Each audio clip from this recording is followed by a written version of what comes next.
Estamos fazendo a exposição do livro de Mateus, capítulo 15, já estamos entrando aí no capítulo 15, iremos ler do verso 1 até o verso 20, e nós iremos falar a respeito de Jesus e as tradições humanas. Esse é o título da nossa mensagem, ou Jesus e a tradição dos homens.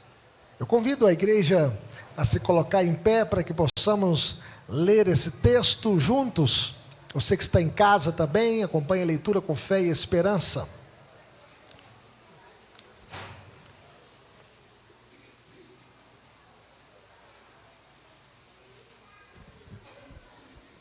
Mateus 15. Mateus fala do evangelho do grande rei, e nós estaremos lendo esta passagem. Diz assim: então vieram de Jerusalém a Jesus alguns fariseus e escribas e perguntaram, vamos ler juntos, verso 2: por que transgride os teus discípulos a tradição dos anciãos, pois não lava as mãos quando comem? Ele, porém, lhes respondeu: por que transgredis vós também o mandamento de Deus por causa da vossa tradição? Porque Deus ordenou: honra teu pai e a tua mãe, e quem maldisser a seu pai ou a sua mãe seja punido de morte.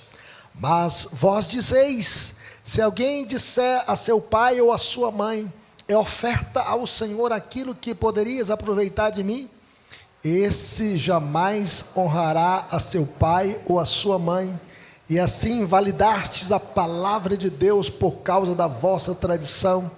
Hipócritas, bem profetizou Isaías a vosso respeito, dizendo: este povo honra-me com os lábios, mas com o seu coração está longe de mim, e em vão me adoram, ensinando doutrinas que são preceito de homens. E tendo convocado a multidão, lhes disse: ouvi e entendei. Não é o que entra pela boca o que contamina o homem, mas o que sai da boca, isto sim contamina o homem.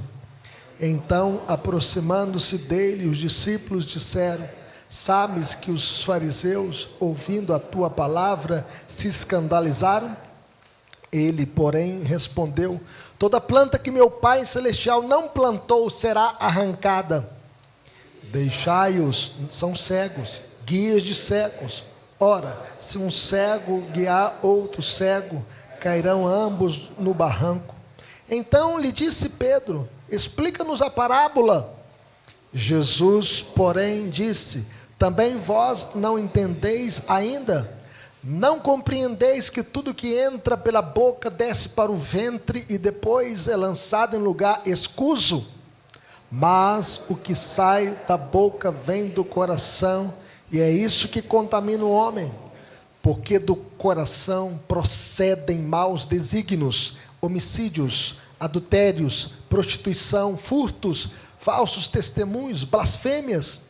São estas as coisas que contaminam o homem, mas o comer sem lavar as mãos não o contamina. Que Deus nos abençoe. Vamos orar. Pai querido, fale conosco por meio da tua palavra, Senhor, que a tua palavra possa encher a nossa vida de esperança, de conhecimento do Senhor, que o teu Santo Espírito que inspirou esse texto sagrado possa iluminar as nossas mentes para que possamos entendê-lo e guardá-lo mais profundo no nosso coração.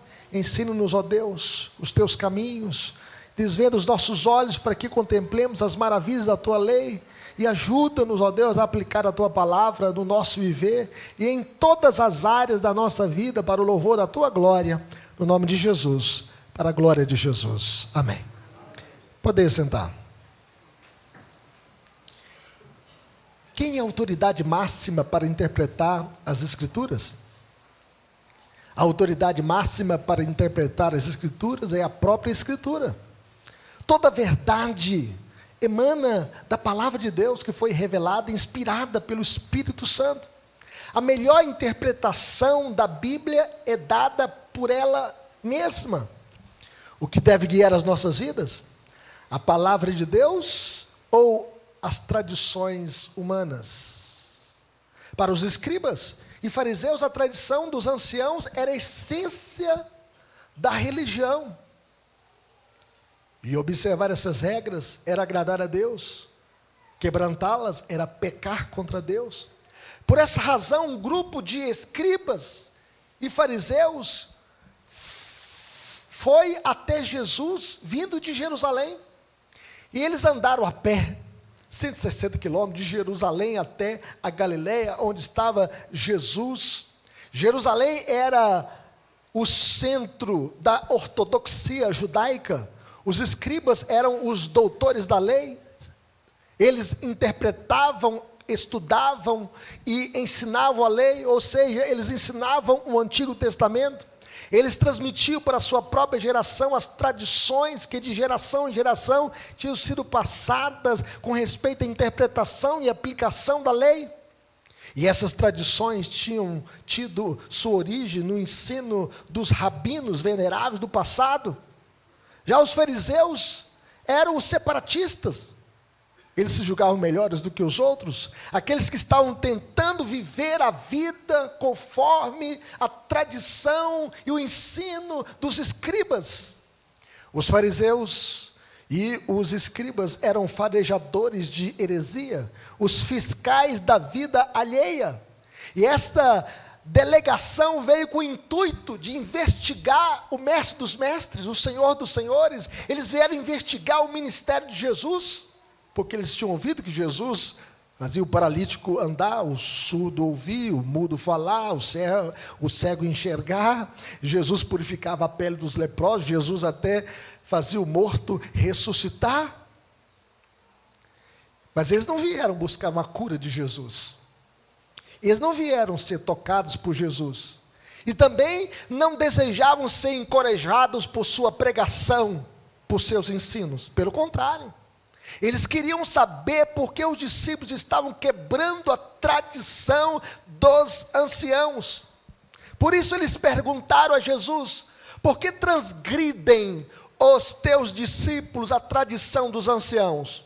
Pois não lavam as mãos quando comem. E esta lavagem não tinha nada a ver com a higiene. Era uma questão religiosa. Era uma questão cerimonial. Tratava-se de uma limpeza cerimonial. Uma vez que os fariseus e todos os judeus estavam observando a tradição dos anciãos, não comem sem lavar cuidadosamente as mãos, porque eles guardavam a tradição dos anciãos, lavando cuidadosamente as mãos antes das refeições, porque eles julgavam mais dignos e mais puros do que as demais pessoas.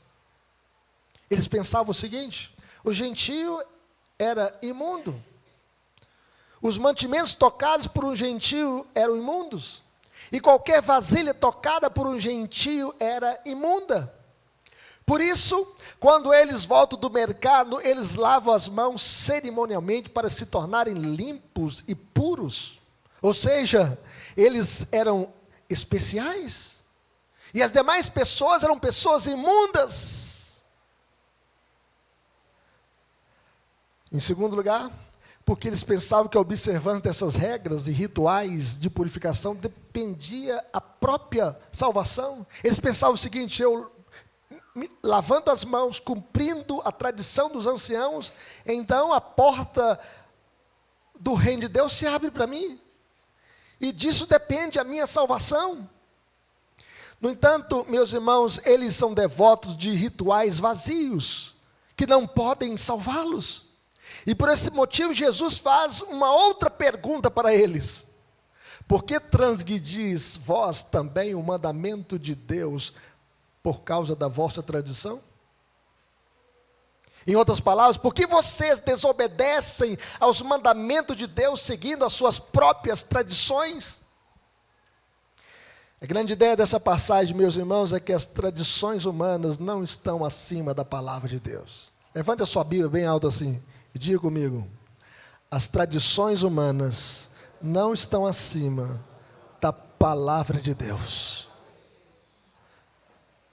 E Jesus então Por essa razão, desmantela as tradições humanas com a verdade da palavra de Deus, dizendo: primeiro, vocês quebram a lei de Deus com as suas próprias tradições.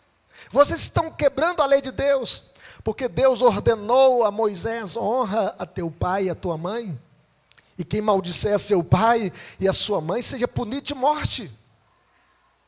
Era o 5º mandamento da lei de Deus: honrar pai e mãe, para que a nossa vida seja longa.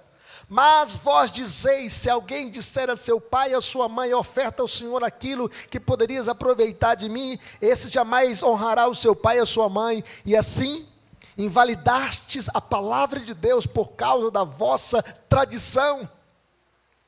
Os escribas, meus irmãos, e fariseus, eles criaram uma lei para descumprir a lei de Deus. Eles colocaram uma norma para quebrar a lei de Deus.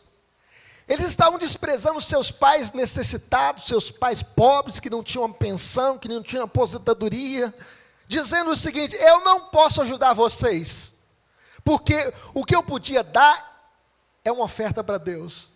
Então eu vou dar essa oferta para Deus. O que eu tenho é uma oferta para Deus, é corbã.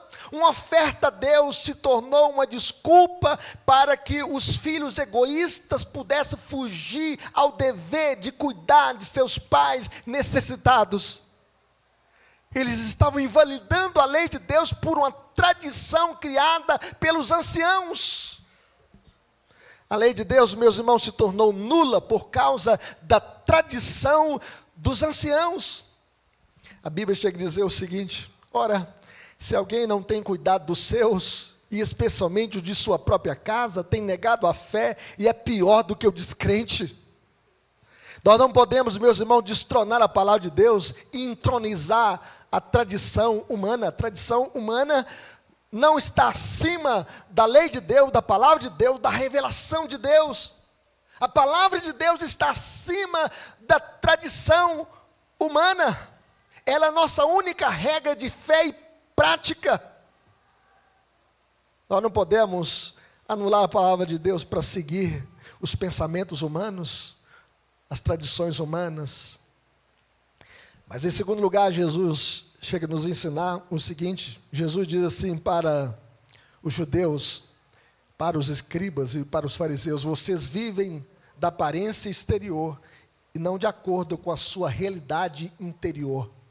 E aí Jesus começa a dizer o seguinte: hipócritas, bem profetizou Isaías a vosso respeito, dizendo: este povo honra-me com os lábios, mas o seu coração está longe de mim, e em vão me adoram, ensinando doutrinas que são preceitos de homens.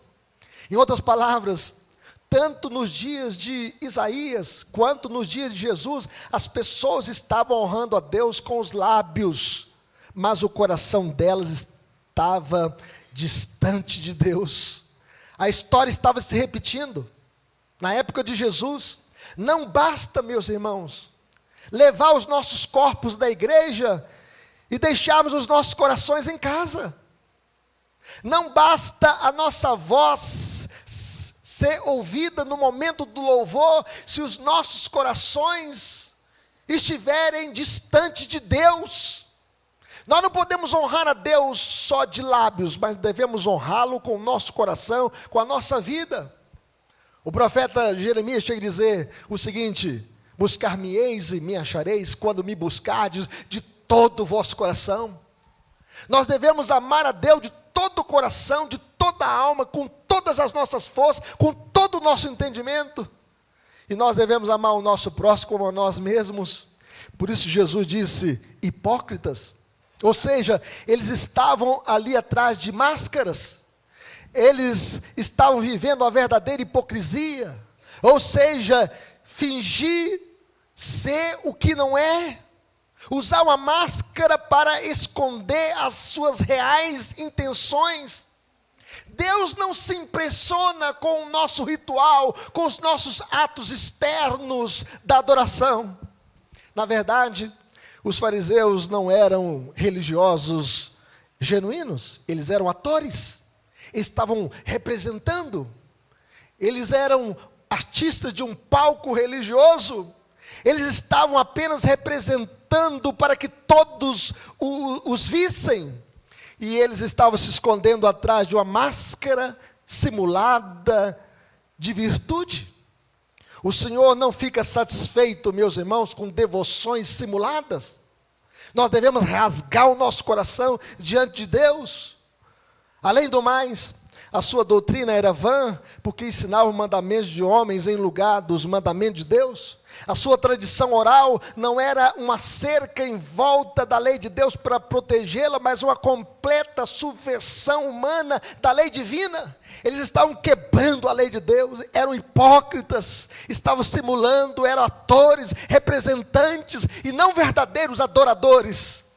A Bíblia diz que Deus é espírito e importa que os seus adoradores o adorem em espírito e em verdade. Uma acusação tão grave, meus irmãos, certamente levantaria a fúria dos opositores. A maioria dos fariseus e escribas odiava Jesus, pelo menos por 5 razões. Primeiro, porque Jesus afirmava ter prerrogativas divinas. Jesus diz: antes que Abraão existisse, eu sou. Eu e o Pai somos um. Eu sou o caminho, a verdade e a vida. Eu sou a porta. Eu sou o bom pastor. Eu sou a ressurreição e a vida.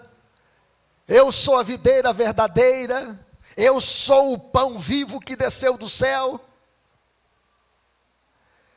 Mas eles também odiavam Jesus, porque Jesus não honrava suas tradições com relação ao sábado. Jesus dizendo: eu sou o Senhor do sábado. Eu criei o sábado para o bem do homem. E não para ser uma escravidão religiosa para o homem. Jesus era contra os jejuns farisaicos, simulados, porque esse jejum não levava ao quebrantamento de um rasgado de um coração, de um espírito quebrantado. Eles odiavam Jesus também, porque Jesus se associava com os publicanos, com os cobradores de impostos, com os pecadores, porque Jesus é o salvador dos pecadores, mas eles se julgavam mais santos, mais puros, achando que iriam entrar diante de Deus com as suas próprias obras, com os seus próprios méritos, com os seus próprios esforços, com as suas próprias cerimônias, com os seus próprios rituais, com a sua própria religião. Porque a palavra de Deus quebrada, meus irmãos, religião inventada pelos homens.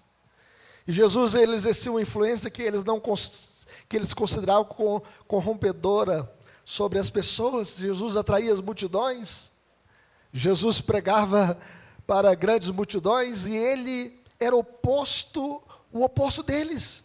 No entanto, Jesus não poderia ser considerado um revolucionário, nem contra a tradição genuína. Toda tradição boa é aquela que respeita a lei de Deus, a palavra de Deus. Jesus mesmo diz: eu não vim revogar a lei ou os profetas. Não vim para revogar, eu vim para cumprir a lei de Deus. No entanto, ele era contra toda tradição humana, se estivesse em conflito com a lei divina. Jesus é aquele que deu a lei, a fonte da lei, ele revelou a lei, ele interpreta a lei, porque ele tem autoridade. Nenhum homem tem autoridade de interpretar a lei à parte de Cristo. Jesus é a palavra encarnada. O Jesus que inspirou a palavra, ele interpreta a palavra corretamente. E toda interpretação das Escrituras tem que estar à luz daquilo que Cristo disse a respeito da lei. Aquele que deu a lei é o mesmo que a interpreta. Por essa razão, além de dizer para os fariseus que a atitude do coração deles estava errada, o seu foco também estava errado, porque eles estavam simulando uma religião, sendo atores de um palco, e não adorando a Deus em espírito e em verdade. Mas finalmente, meus irmãos, nós aprendemos aqui com Jesus que a tradição humana não pode mudar o coração do homem. O problema do homem é o problema do coração. Não é o problema que está na superfície, que está na pele, que está na palma da mão, que uma água pode nos limpar e nos tornar limpos cerimonialmente para nos apresentarmos a Deus. E o texto diz que, tendo convocado a multidão, lhes disse: ouvi e entendei, não é o que entra pela boca que contamina o homem, mas o que sai da boca, isso sim, contamina o homem. Em outras palavras, meus irmãos, o que torna alguém impuro não é o que entra na boca, mas o que sai dela que torna alguém impuro. Então, aproximando-se dele, os discípulos disseram: sabes que os fariseus, ouvindo a tua palavra, se escandalizaram? Jesus respondeu: toda planta que meu pai não plantou será arrancada. Você está ocupando inutilmente esse terreno, e esta planta que meu pai não plantou será arrancada. Deixai-os, são cegos, guias de cegos. Ora, se um cego guiar outro cego, cairão ambos no barranco. Esses líderes religiosos eram plantas que o Pai Celestial não plantara e que seriam desarraigados. Eles eram guias de cegos, guiando outros cegos, e ambos cairiam no buraco, na cova, no precipício. Os fariseus não seguiam a Jesus.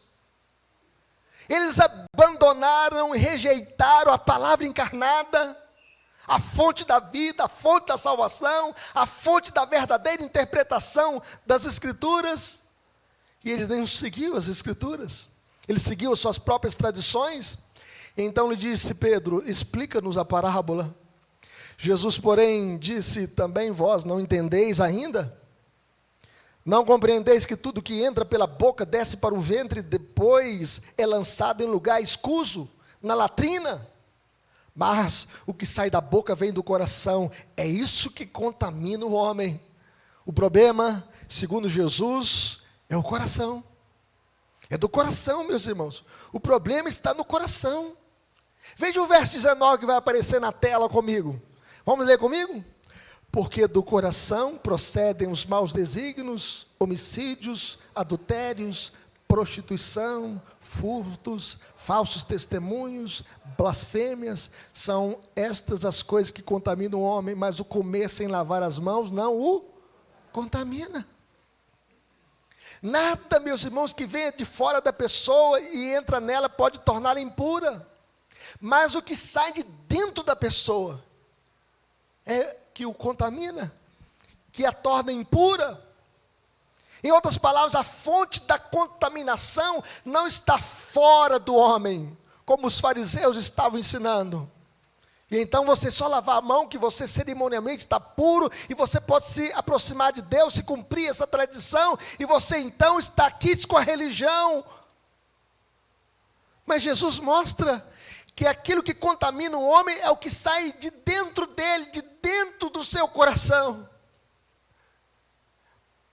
Jesus disse que a real contaminação não é física, mas é moral e espiritual.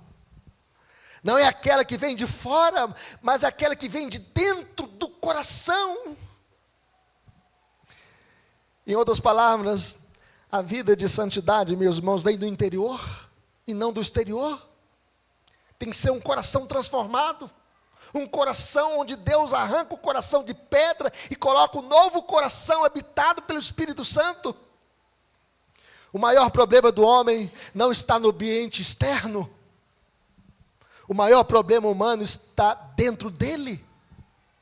Do coração procedem maus desígnios, maus esquemas, conchavos, o jeitinho brasileiro, homicídios, os assassinatos, as chacinas, quantas mortes. O Brasil é campeão de homicídios. Nós nos horrorizamos com o assassinato das crianças de Belém de Judá, ordenado por Herodes. Que chacina, que genocídio de crianças, porque eles estavam pensando: vou matar o menino Deus, mas Deus o guardou, e Herodes então matou milhares de crianças. Mas será que o assassinato em massa dos bebês ainda por nascer, o aborto, não clama aos céus por vingança? Quantas clínicas clandestinas de aborto? A Suprema Corte do Brasil defende o aborto até o 3º mês por qualquer motivo. O ministro Alexandre de Moraes se levantou contra a decisão do Conselho de Medicina, que é contra o aborto. E tais homens serão culpados pela morte de milhares de crianças inocentes no ventre materno.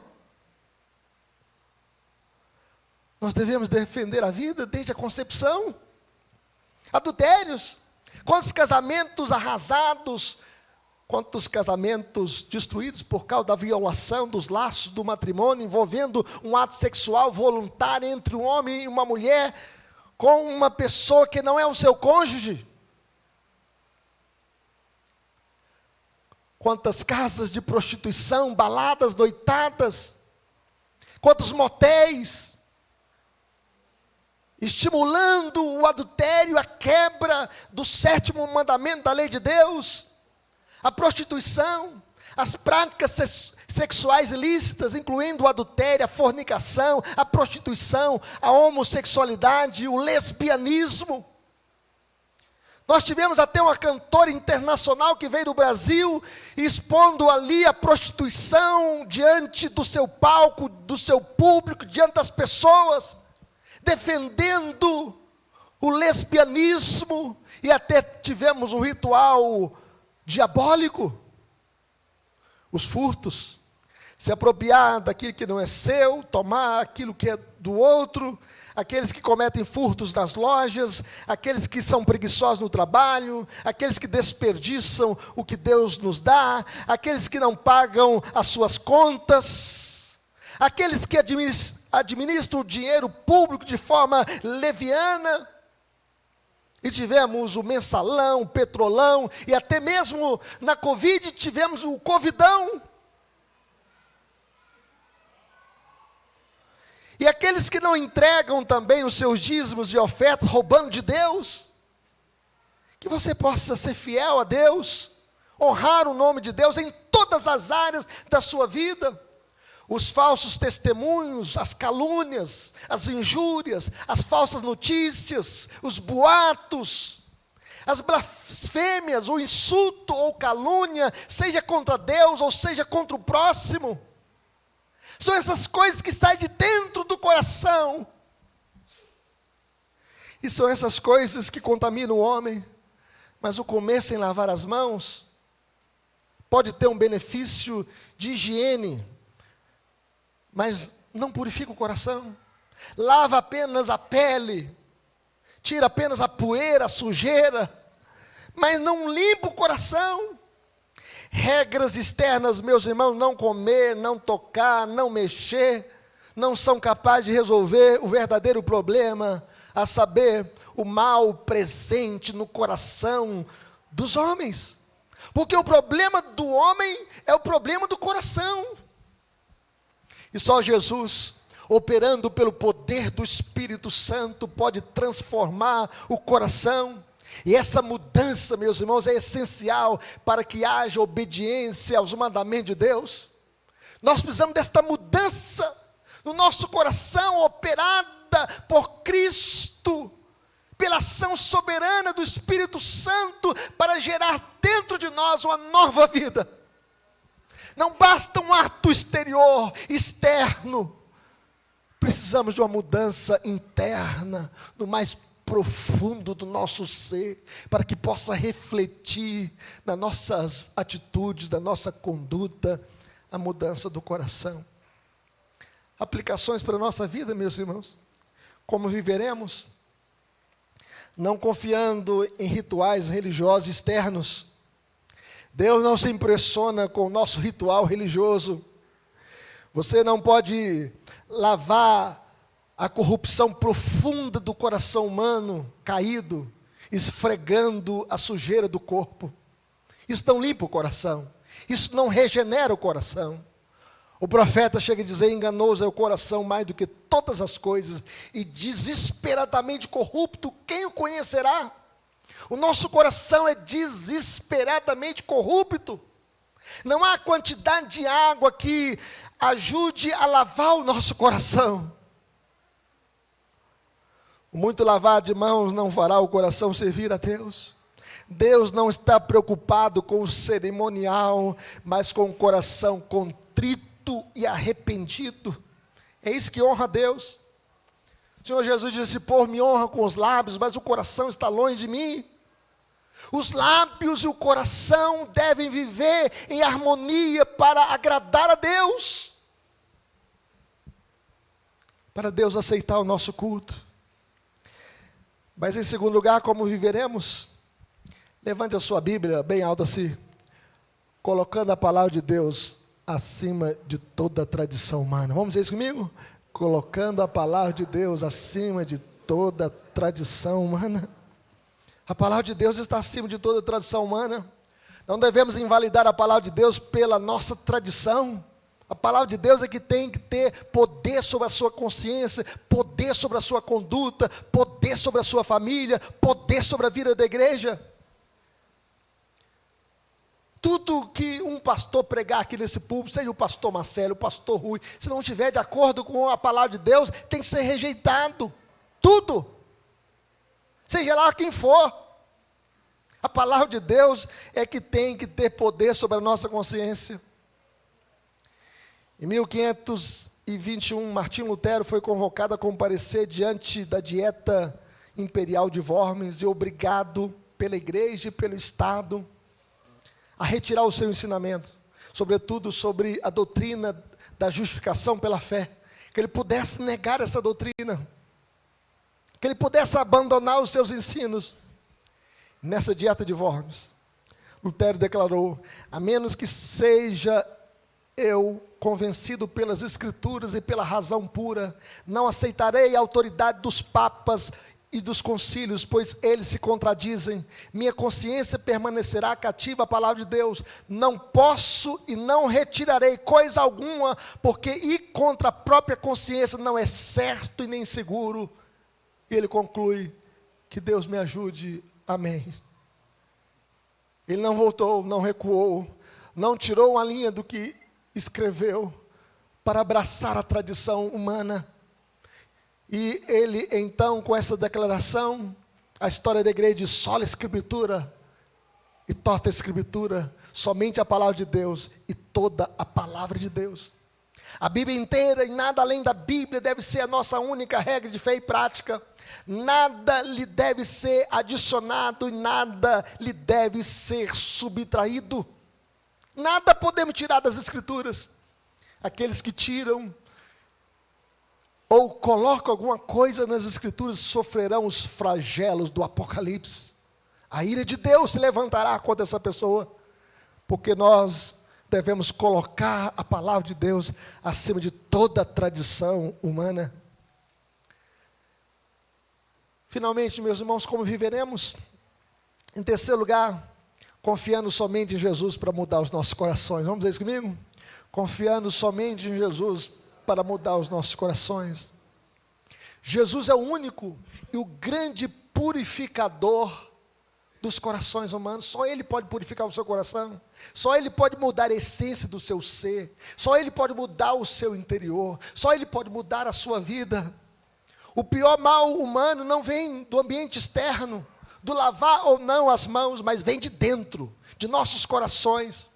Por isso Davi, quando pecou contra Deus, ele fez oração: cria em mim, ó Deus, um coração puro, e renova dentro de mim um espírito inabalável. E ele citou o mesmo verbo, o verbo da criação, que diz o seguinte: Bereshit bara Elohim ve'et hashamai ha'eretz. Bará quer dizer que Deus criou tudo do nada. Não que nós temos um coração puro, mas Davi ora a Deus dizendo: cria em mim, ó Deus, bará, cria um coração puro do nada. Eu não tenho, mas o Senhor pode criar. Cria em mim um coração puro, renova dentro de mim um espírito inabalável. Por esse motivo, meus irmãos, Jesus disse: se alguém tem sede, vem a mim e beba. Se você tem sede de Deus, vai na fonte. E a fonte é Jesus. E ele diz o seguinte: quem crê em mim, como diz a Escritura, do seu interior fluirão rios de água viva. Isso significa que Jesus nos muda de dentro para fora. Ele muda o nosso coração. Ele muda a nossa vida. Ele muda o nosso interior. Só Ele pode transformar os nossos corações. Paulo chega a dizer o seguinte: se alguém está em Cristo, é nova criatura. As coisas velhas se passaram, eis que tudo se fez novo. E Paulo, que citou esse versículo, era um perseguidor da igreja, consentiu na morte de Estevão, perseguia os cristãos, pegou uma carta do Sinédrio para perseguir os cristãos em Damasco, mas no caminho de Damasco, ele conheceu aquele que é a fonte da salvação, a fonte da vida, a fonte da lei de Deus, a fonte da interpretação correta da lei de Deus, e no caminho de Damasco, ele caiu aos pés de Jesus, ouvindo a voz que dizia: Saulo, Saulo, por que tu me persegues? E ele diz: quem és tu, Senhor? Eu sou Jesus a quem tu persegues. Só esse pode mudar os corações. Que Deus nos abençoe. Vamos orar?